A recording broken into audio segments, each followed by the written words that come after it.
Guys, magluluto pa ako ng octopus. Ito po yung sangkap, sili na bombay, dahon ng sili na bombay, sili na bawang, at sili, ayan.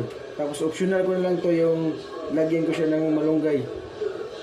Okay guys, umpisa na tayo guys. Lagyan ko ng mantika. Mantika.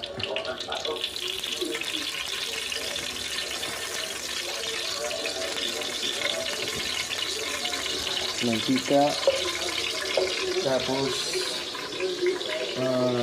ito yung sangkap, bawang,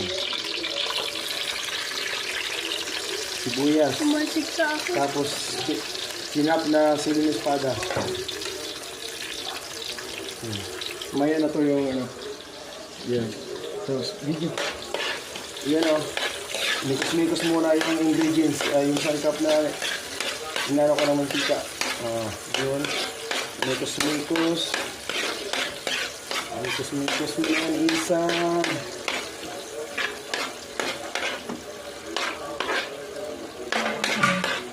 Tapos mamaya pala lagyan ko yan ng eto.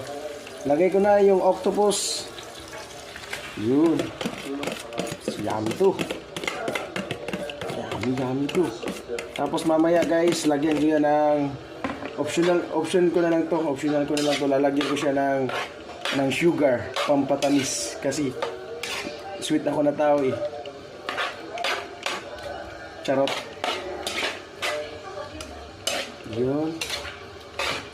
Tapos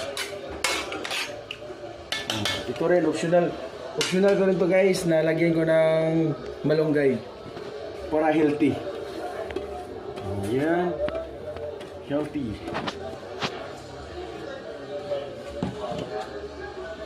Tapos mikos na yan minsan.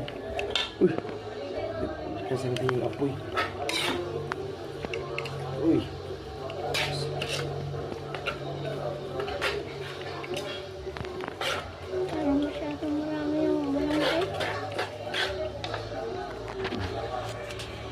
yan.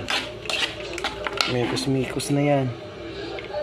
Optional ko na lang ito ng lagyan ng malunggay. Ang dami ng malunggay na lagay ko. Kaya ano to? Yan. Yung minarinate ko to siya, templado na to. Minarinate ko siya ng suka, patis. Tapos may bitchin. Tapos kunting ginisa mix.